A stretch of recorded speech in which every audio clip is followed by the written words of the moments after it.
Assalamualaikum warahmatullahi wabarakatuh. Jumpa lagi bersama saya Rahmatullah dalam berita seputar olahraga. Kali ini saya akan membahas tentang apa sih aterosklerosis dan bahayanya bagi tubuh, serta upaya apa yang dapat dilakukan untuk mengatasi masalah tersebut.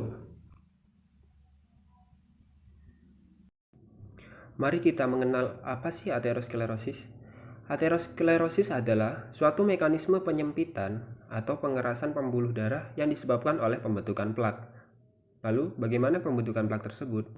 Plak tersebut dapat terbentuk dari timbunan kolesterol, lemak, atau substansi lainnya yang terbawa aliran darah serta masuk ke dalam pori-pori pembuluh darah. Setelah kolesterol tersebut masuk ke dalam pembuluh darah, tubuh mulai merespon dengan mengirimkan sel imun untuk menangkap kolesterol tersebut. Tumpukan kolesterol tersebut kemudian akan diubah menjadi plak yang nantinya akan menempel pada dinding pembuluh arteri. Apabila dibiarkan, tumpukan plak tersebut akan semakin membesar dan menyebabkan penyempitan pada pembuluh darah arteri. Plak-plak tersebut dapat pecah dan berpotensi untuk menyebabkan sumbatan pada pembuluh darah.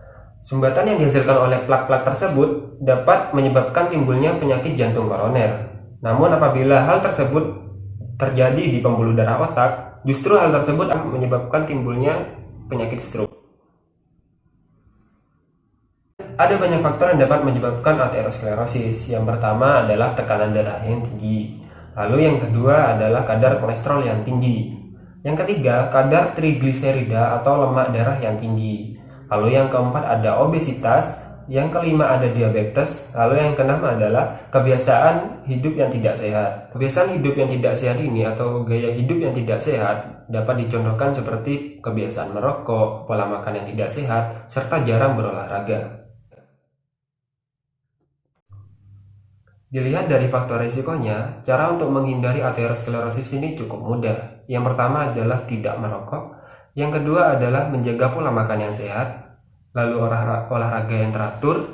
Setelah itu, rutin melakukan tes atau cek kolesterol dan trigliserida secara berkala. Yang kelima adalah menjaga berat badan untuk tetap ideal. Salah satu upaya untuk menghindari aterosklerosis adalah dengan rutin berolahraga. Olahraga dibedakan menjadi 3 intensitas. Yang pertama olahraga dengan intensitas ringan, sedang, lalu tinggi. Lalu olahraga seperti apa yang disarankan? Olahraga yang disarankan adalah olahraga dengan tingkat intensitas ringan hingga sedang. Mengapa olahraga intensitas tinggi tidak disarankan? Olahraga intensitas tinggi tidak disarankan karena disinyalir mampu meningkatkan laju tekanan darah sehingga dapat menyebabkan lepasnya plak-plak tersebut dan menyumbat pada pembuluh darah. Ada beberapa saran olahraga yang dapat dilakukan untuk menjaga kesehatan jantung dan menghindari aterosklerosis. Yang pertama adalah jogging. Olahraga ini sangat membantu untuk merangsang aliran darah dalam tubuh sehingga sirkulasi aliran darah menjadi lebih lancar. Yang kedua ada jalan cepat.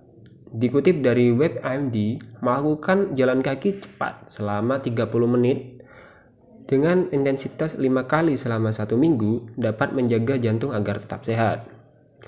Yang ketiga, bersepeda. Dikutip dari Better Health, bersepeda dapat memperkuat otot jantung dan menghilangkan kadar lemak dalam darah.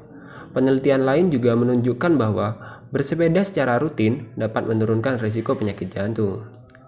Lalu yang keempat adalah berenang. Berenang menjadi opsi selanjutnya sebagai olahraga yang dapat disarankan. Dengan berenang, secara tidak langsung akan melatih sistem kardiovaskuler seseorang, sehingga membantu sirkulasi oksigen menjadi lebih efisien. Yang terakhir ada senam atau yoga. Apabila kita memiliki jadwal aktivitas yang padat dan tidak sempat berolahraga, kita dapat melakukan aktivitas olahraga senam atau yoga ini untuk menjaga kesehatan jantung kita. Oke, demikian sedikit penjelasan yang dapat saya sampaikan. Apabila ada saran atau kritik dapat ditulis di kolom komentar. Silakan klik tombol like dan lonceng untuk membantu channel kita agar terus dapat berkembang. Terima kasih. Wassalamualaikum warahmatullahi wabarakatuh.